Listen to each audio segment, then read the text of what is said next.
તમારા જેવો રાજા હોય ને મારા જેવો પ્રધાન હોય ને તો આપણે રાજમાં બરોબર ચાલે. અરે પ્રધાનજી જી મહારાજા. હે મારા જેવો રાજા અરે તમારા જેવો પ્રધાન હોય તો આપણી પ્રજા કદી દુખી ન હોય. અરે પ્રધાનજી જી મહારાજા. સામે લીમડે કોઈ ડોકા કરતી એવું લાગે છે. નથી તો કદી સુનો સંદેશો આવતો એવો જણાય છે. તો એવો ફેરો રાખજો કેન્દ્રનું મારા ભાઈ છે અને મારું મારા અંદર લે. બહુ સારું. You मांगे करते चारी है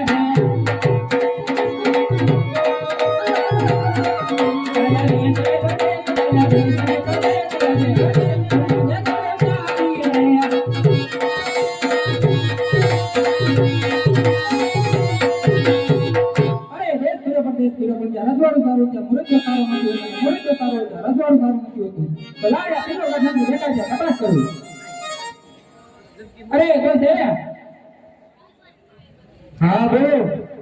સાંભળો બે ગગજીભાઈ, એ તો મને ન ખબર જો મારા મહારાજને પૂછતા હું. અરે મહારાજા આ કયું રાજ છે ને કોણ રાજા રાજ કરે છે?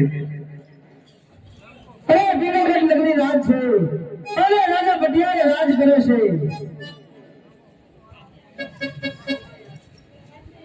શું કીધું?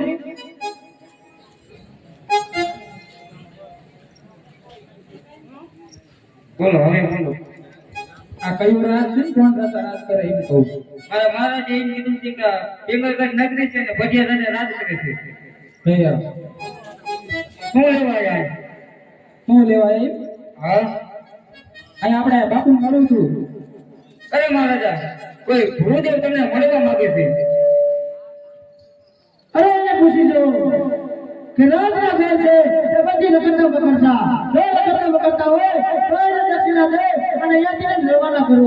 અને જો કોઈ રાજના હોય તો એને રાજી ખુશીથી અંદર આવવા દો. તે રાજના છે તો રાજી ખુશીથી અંદર આવવા દો. એ લે આવો. અરે ભૂદેવ ક્યાંથી આવો છો અને ક્યાં જઈ રહ્યો છો? અરે મારા પોકરણગઢથી આવું છું, ત્યાં આજના રાજાની દીકરી બેન સગુણાના નારિયેળ લઈને આવું છું. અરે ભૂદેવ તમને જે ખબર નથી કે પોકરણગઢના રાજા લાલે મારે 20 ને વેદ ચાલે છે. 22 વર્ષના અબોલા છે એ જાણતા પણ તમે નારિયેળ લઈને આયા જે લઈને આયા એ રસ્તે પાછા ચાલતા થઈ જાઓ. અરે નહીં મહારાજ, દીકરી દીધે વેર વરે કા દીકરી દીધે વેર વરે? અરે હા ગૌરવનું કેવું છે કે ગૌતમ દીકરી દીધે વેર વરે અને માધવ દીકરી દીધે વેર વરે.